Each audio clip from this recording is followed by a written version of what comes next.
Last में क्या करें गुरुदेव, 1 मिनट का और है ये सत्संग। प्रचार करो, सबसे प्यार करो। कोई दुखी दिखे बताओ हमारे को, हम मिलकर साथ देंगे उसको। अब बता दो भैया, गुरुजी कह रहे हैं कोई दुखी दिखे तो मुझे बता दो, हम सब मिलके उसका सहयोग करेंगे। उत्तर प्रदेश के लखनऊ में परसों 250 झोपड़ियां जल गई, कई लोग जिंदा जल गए। उन लोगों के पास में रहने को छत नहीं है, खाने को दाने नहीं है, पहनने को कपड़े नहीं है। अरे दो गुरुजी को सूचना, संदेशा पहुंचाओ गुरुजी तक और मदद करो, उनकी मकान बनाओ, बना दो अन्नपूर्णा मुहिम के तहत मकान, पहुंचा दो राशन वहां पर, कर दो उनको नजर निहाल, तुम्हें पुण्य मिलेगा, लोग तुम्हें दुआ देंगे। गुरुजी खुद कह रहे हैं हमने पूरे संसार को सुखी करना है, अगर है कोई दुखी तो हमें बताओ, हम सब उसकी मदद करेंगे। तो उनसे बढ़कर दुखी और कौन होगा, जिनके मकान जल गए, जिनके बच्चे मर गए, जिनके पास में खाने को अनाज नहीं, पहनने को जो है वो कपड़ा नहीं। अब दो गुरुजी को आदेश, तुम्हें तो छूट मिल गई पूरी, अन्नपूर्णा मुहिम चली हुई है, करो मदद संसार की। प्रचार करो, सबसे प्यार करो। कोई दुखी दिखे बताओ हमारे को, हम मिलकर साथ देंगे उसको। जाति मजहब कुछ नहीं है, काल का जाल से सारा। इस केला, इस कोबदगढ़ को तोड़ के आगे बढ़े हम, आप भी हो चुके हैं मेरे साथ ही। बिल्कुल हम एक भगवान के बच्चे हैं, ना कोई जाति अलग है, ना कोई धर्म अलग है। क्या कह रहे गुरुदेव भगवान ने, ना कोई मजहब अलग है, ना कोई जाति अलग है, हम सब एक भगवान के बच्चे हैं। और इस कुबद के गढ़ को तोड़कर बच्चों अब तुम आगे बढ़ो मेरे साथ है। कौन? सत्सेवक, साध संगति वाले। इन आश्रमों में तो रमेणी के रजिस्टर भरे हुए हैं, जातियां देख देख के, धर्म देख देख के, गोत्र देख देख के शादियां करते हैं, गोत्र देख देख के रमेणी। इन आश्रम वालों को नहीं कह रहे गुरुजी कि ये कुबद का गढ़ तुमने तोड़ दिया, आश्रम वालों ने नहीं तोड़ा। भी आश्रम वाले अभी जाति में उलझे हुए हैं, धर्म में उलझे हुए हैं, गोत्र में उलझे हुए हैं।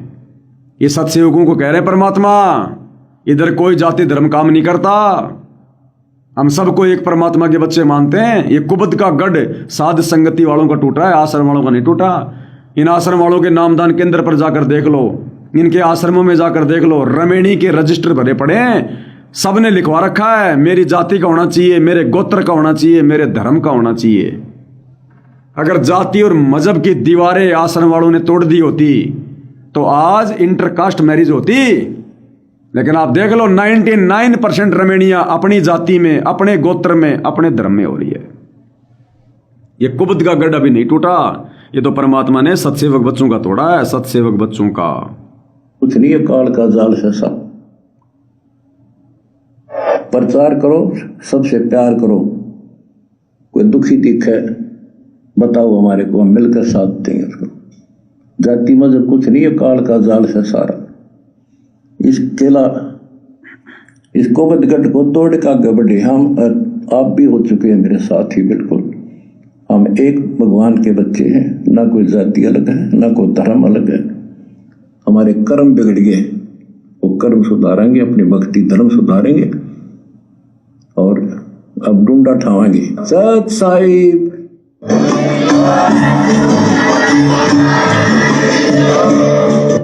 तो भाई और बहनों, ये 19 मिनट का सत्संग था पूज्य गुरुदेव भगवान के मुख कमल से, बड़ा ही सांकेतिक था। आज इसके ऊपर 4 वीडियो बने हैं 2-2, 3-3 घंटे के, तब जाकर ये समाप्त हुआ है। ये तो हमने समाप्त जल्दी कर दिया, वरना 19 मिनट के सत्संग पर अगर 19 युग लग जाएं तो भी भाई और बहनों हम सतगुरु की महिमा को कंप्लीट नहीं कर सकते। 7 समुद्र की मसी करूं, लेखनी करूं बन राय, धरती का कागज करूं पर सतगुरु गुण लिखे न जाए।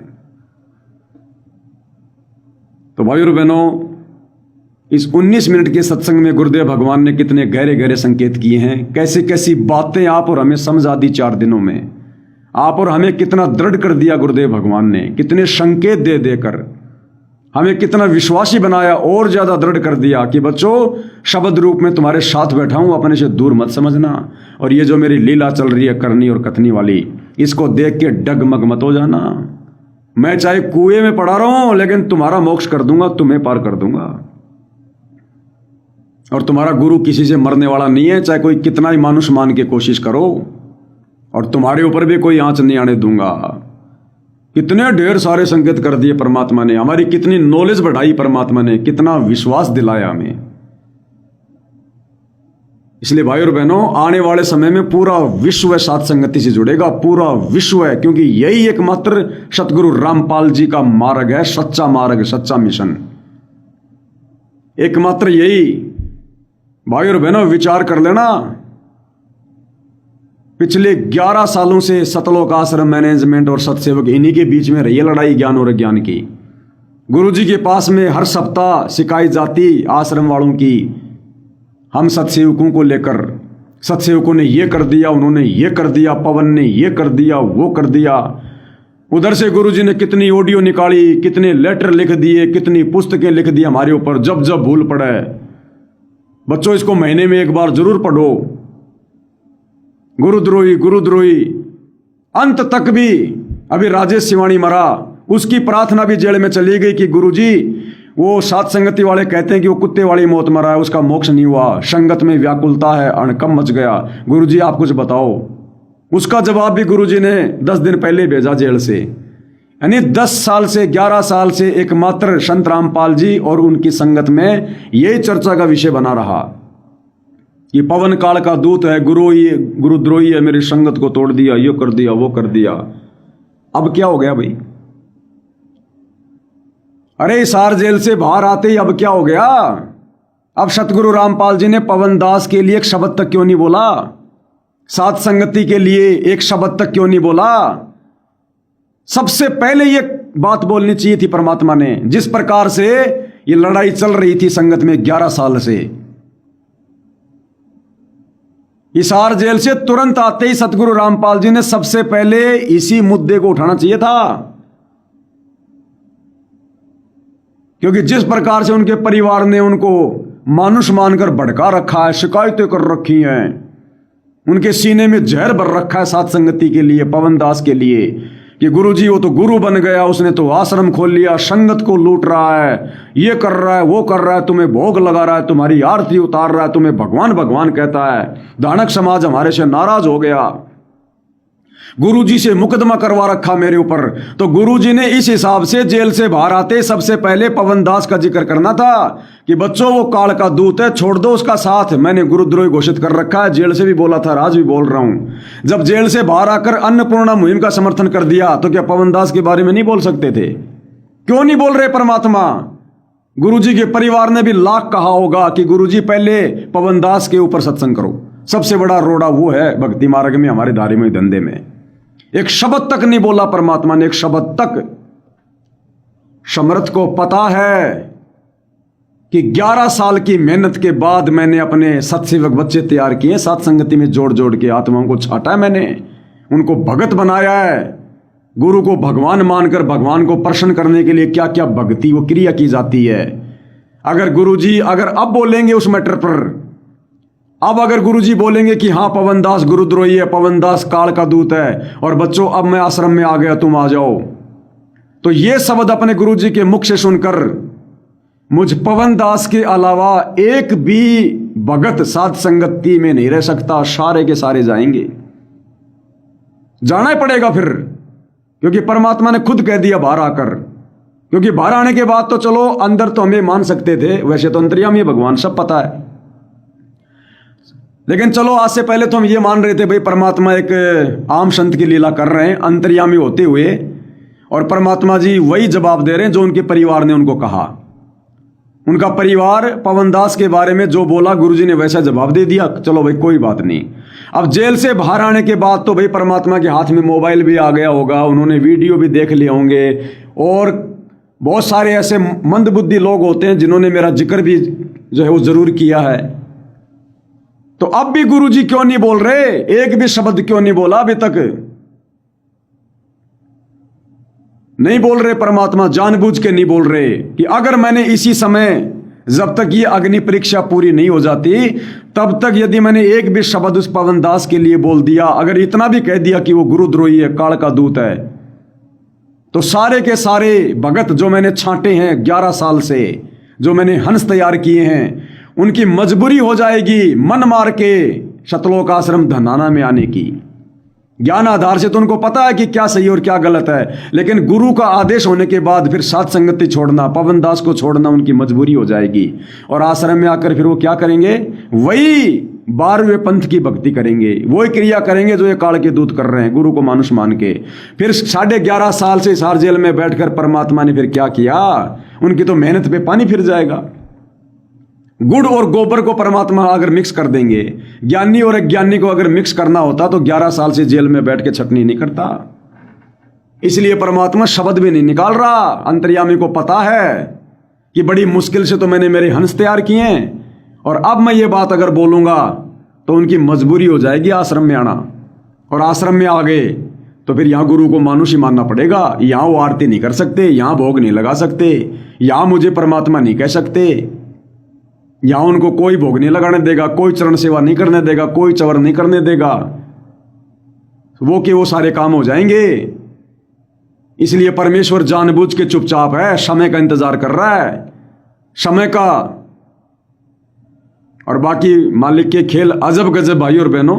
हो सकता है परमपिता परमेश्वर जी जिक्र भी कर दें, गुरुद्रोही भी कह दें, काल का दूत भी कह दें। देखो मुझे तो कोई फर्क पड़ेगा नहीं, क्योंकि मेरा बाप है और मुझे पता है कि मैं क्या कर रहा हूं।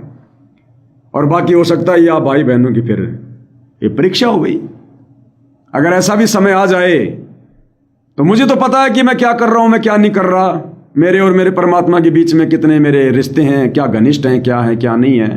वो कहेंगे तो क्यों नहीं, वो कहेंगे तो क्यों कहेंगे, नहीं कह रहे तो क्यों नहीं कह रहे, वो मैंने आपको बता दिया। और यदि ऐसा परमात्मा यदि बोल भी दें, क्योंकि देखो कुछ भी हो सकता है, अग्नि परीक्षा है। अगर परमात्मा ये वचन अगर बोल भी दें कि भाई बच्चों ये पवन दास तो वास्तव में गुरुद्रोही है, इसने मेरी आत्माओं को तोड़ दिया, काल के मुंह में ठोक दिया, बच्चों ये काल का दूत है, ये कमाल है, आ जाओ मेरे बच्चों सारे सत्सेवक, नाम लेकर बोल दें गुरु जी, आ जाओ साथ संगति वाले मेरे बच्चों सारे आ जाओ, धनाना में आ जाओ, तो भाई और बहनों फिर तो जाना पड़ेगा। और जाओ तो मैं तो यही हाथ जोड़ूंगा, गुरु को परमात्मा मान के ही वहां पर हर प्रकार की वो क्रिया करना। अगर जाओ तो अपने घरों से घी और थाली लेके जाना 5 दीपक वाली। अगर गुरु अगर नाम लेकर बुलावे कि साथ संगति वाले आ जाओ सारे के सारे, अपने घर से घी का डब्बा और 5 दीपक वाली थाल लेके जाना, अपने घर से अपना चवर राम लेके जाना, और जो भी वहां पर खाओ सबसे पहले उस भंडारे से लेकर सबसे पहले अपने गुरु जी को भोग लगाना मिलके, भोग की आरती खड़े होके करना, वहां पर अपने गुरु जी की तस्वीर सिंगल मुकुट वाली अपने साथ में लेके जाना, अकेले अकेले मत जाना, 10 15 20 भगत इकट्ठे होके जाना, इकट्ठे होके भोग लगाओ, वहां पर सारी संगत देखेगी, सब देखेंगे, वहां पर चर्चा का विषय बनेगा, बात अपने गुरु तक जाएगी, और वहां जाकर फिर ज्ञान और अज्ञान आधार से फिर फैसला हो जाएगा। बोल देना भैया अगर इस आश्रम में रुकेंगे, देखो हमारे गुरु ने बुलाया तो हम आ गए, हमारे गुरु हमारे लिए परमात्मा, जो मर्जी कहें, हमें अच्छा कहें चाहे बुरा कहें, हमें कोई दिक्कत नहीं। अपने गुरु को तो गुरु मान के ही उनका, अपने गुरु को तो परमात्मा मान के हम उनका आशीर्वाद लेंगे वहां। लेकिन जब आएगा समय सुबह के नित्य नियम का, तो रजाई में पड़े पड़े नहीं करेंगे, गुरु जी की आवाज के साथ में नहीं करेंगे। अगर नित्य नियम गुरु जी की आवाज में शुरू हो गया, उससे पहले सभी भाई बहन तैयार हो जाओ, गुरु जी की उस प्रतिमा को रख के भक्ति बोध हाथ में लेके, भले गुरु जी बोल रहे हैं ऑडियो में, आप भाई बहन भी लेके भक्ति बोध साथ साथ बोलो, और 5 दीपक वाली थाल जलाओ। गर्मी का टाइम है, घी वैसे तैयार रहेगा, जमेगा नहीं, और सभी भाई बहन वहां पर आरती उतारो ग्रुप में। आश्रम वाले क्या करेंगे? ठोकेंगे, पीटेंगे, गालियां निकालेंगे, डराएंगे, धमकाएंगे। बोला नहीं भाई, या तो हमें गुरुजी से मिलवा दो, वरना हम तो ऐसे आरती करेंगे।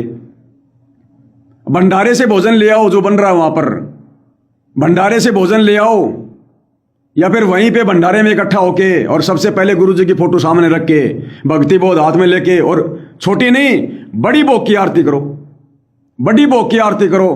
कौन मना करेगा? अगर मना कर रहे हैं भैया नहीं रुकने वाले, या तो आश्रम से बाहर कर दो हमें, या तो हमें आश्रम से बाहर कर दो, या फिर हमारे को भक्ति करने दो। ये तो वो क्या करेंगे? अगर आश्रम से बाहर करेंगे तो अपने घर पे आ जाओ, पीछा छुटा, कल को कोई दोष ही नहीं दे सकता।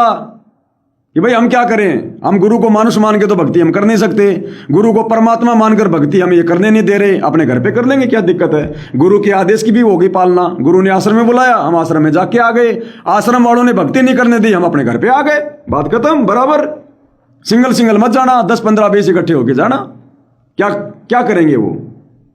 और अगर गुरु जी तक बात गई, अगर गुरु जी ने बुला लिया तो बोल दो भाई आप कि ये परमेश्वर, आप परमेश्वर हो, आपने हमें सद्बुद्धि दी, आपने हमसे अपनी पहचान करवाई है परमेश्वर। अब भी यदि हम आपको मानुष मानकर भक्ति क्रिया करेंगे, हमसे बड़ा नीच कौन परमात्मा। तो फिर वो बालक नहीं है, वो समर्थ है। नुक्ते ऊपर रीजेगा रे, कोटि कर्म जल जाए तुम्हारे। तो तुम्हें हर प्रकार से भाई और बहनों सारे रास्ते बता दिए। कल को कोई ये नहीं कह सकता कि हम यहां पर फेल हो गए। गुरु नहीं बुला रहा है, उस समय तक तुम लोगों ने क्या करना है, शब्द रूप में विराजमान करके जैसे भक्ति हम घर पे कर रहे हैं करते रहो, चाहे 6 महीने भी तो, चाहे साल भर भी तो, जब तक गुरु ना बुलावे, जब तक वो समय नहीं आवे। और गुरु अगर बुला रहा है नाम लेकर सत्सेवकों का, तो फिर पवनदास का इंतजार मत करना, फिर पवनदास जाएगा कि नहीं जाएगा। अगर आप लोगों का नाम लेकर अगर गुरु बुला रहा है, वो भी वीडियो में, हम ऑडियो पे यकीन नहीं करेंगे, पीले पर्चों पे यकीन नहीं करेंगे, हम चेक कर लेना कहीं कोई एआई का वीडियो ना हो, ओरिजिनल वीडियो हो गुरु जी का। उसके बाद 10 15 20 इकट्ठे होके अपना ग्रुप में जाओ, अपना सारा भक्ति सामग्री लेके जाओ, परमात्मा के आशीर्वाद से गाड़ी कर ले जाओ अपने किराए पे, क्या दिक्कत है। 15 20 भक्तों में एक के पास तो मिलेगी टेम्पू पिकअप, कुछ तो मिलेगा। सारे मिलके डीजल डलाओ और सारी भक्ति सामग्री लेके जाओ, और सुबह का नित्य नियम लगा दो, परमात्मा का डूंडा ठा दो, संध्या आरती के समय ठा दो डूंडा परमात्मा का, भोग लगाओ परमात्मा का, बाकी संगत भी देखे ये क्या हो रहा है, और मुकुट वाली फोटो लेके जाओ। बस फिर आगे परमात्मा संभाल लेंगे, फिर और क्या है। तो तुम्हें सारे रास्ते बता दिए गए भैया लड़ाई जीतने के काल के साथ में। तो कैसे न कैसे तो फिर खुलासा होगा ही होगा। तो मेरे विचार से तो भाई और बहनों, सतगुरु के परिवार ने सतगुरु जी के धनाना में आते सबसे पहले यही कहा होगा कि गुरु जी पहला सत्संग उस पवनदास पे करो, तुम सात संगति पे करो, हमारा सत्यानाश कर दिया उसने। लेकिन परमात्मा ने कुछ नहीं कहा।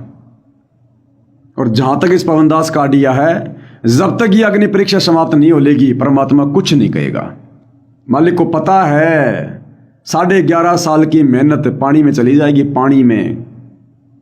ये चंद मुट्ठी भर सत्सेवक तो छांटे 11 साल में। क्या परमात्मा एक करेगा, मिलाएगा परमात्मा गधे को और घोड़े को एक करेगा वो परमात्मा। इसलिए 11.5 साल से जेल में बैठा था। अगर गुरुद्रोही था तो आते ही बोलना चाहिए था भगवान ने, अगर कमाल था तो आते ही बोल देना चाहिए था। अब तक तो, अब समझ जाना संकेत को इसी से। ये तो बिल्कुल मैन मुद्दा था, मैन मुद्दा। अब देखो कैसे संकेतों में परमात्मा ने 19 मिनट के सत्संग में कितने गहरे गहरे संकेत दे दिए। ऐसे समझा जाएगा शब्द सैन सतगुरु की पहचान है, पावे अटल सुहागरे। तो भाई और बहनों, कल परमात्मा जी के आशीर्वाद से परमात्मा ने समय दिया, मौका दिया, तो कल उनके 8 मिनट वाले सत्संग पर हम लाइव आएंगे। उसमें भी बहुत सारे अजब गजब के संदेश परमपिता परमेश्वर जी ने दिए हुए हैं। तो परमेश्वर हमें इसी प्रकार से सद्बुद्धि दे, हमें समय दे परमपिता परमात्मा। हम 2 कोटि के जीव हैं, हमारी कोई औकात नहीं, हमारी कोई विशात नहीं है। हमें परमात्मा जिस प्रकार से रखे, जैसी हमें सद्बुद्धि देकर परमात्मा सत प्रेरणा करे, जैसा भक्ति मार्ग पर चलाए, हम चलते रहें। कोई डरने की घबराने की जरूरत नहीं है। डरना और घबराना उस समय है जब हमारे मन में कोई दोष हो हमारे गुरु जी के प्रति, कोई छल कपट हो हमारे गुरु जी के प्रति, हम गुरु जी को मानुष मान रहे हो, तब होता डर। परमात्मा हमारे साथ में 11 साल से भी तो साथ में था। धनाना आश्रम में आ गए तो क्या हो गया, हमारे घर पे नहीं है परमात्मा। ठीक है, अब जो परिस्थितियां हैं थोड़ी सी साथ संगत के जो है ये विपरीत हैं, इसलिए हम लोग रुके हुए हैं, नहीं तो हम भी चले जाते। अब तक तो कौन सी बड़ी बात थी। हम समय का इंतजार करेंगे और परमेश्वर अवश्य कोई न कोई तरीका, कोई न कोई जरिया निकालेंगे, लेकिन वो ठीक के वक्त पर निकालेंगे। जल्दबाजी भगवान नहीं करता। भगवान ने तो 11 साल से बड़ी मुश्किल से अपना काम बनाया है, अब बिगाड़ थोड़ी देगा। तो सिस्टम से काम करेगा परमात्मा। हमने सिस्टम का इंतजार करना है। जैसे आश्रम में वो टोकन दे दे के वो वेटिंग करवाई जा रही है ना दर्शनार्थियों के लिए, और प्रतीक्षा टोकन, ऐसे आप और हमने भी प्रतीक्षा करनी है थोड़ी। जोश में होश नहीं खोना है, जल्दबाजी में फैसला नहीं लेना है। हमारे खुद सत्सेवक भाई बहन डगमग होंगे, वो हमें भी डगमग करने का प्रयास करेंगे। चलो भाई मैं तो जा रहा हूं, तो भाई ये देख लेना सबके अपने अपने बुद्धि विवेक की परीक्षा है ये।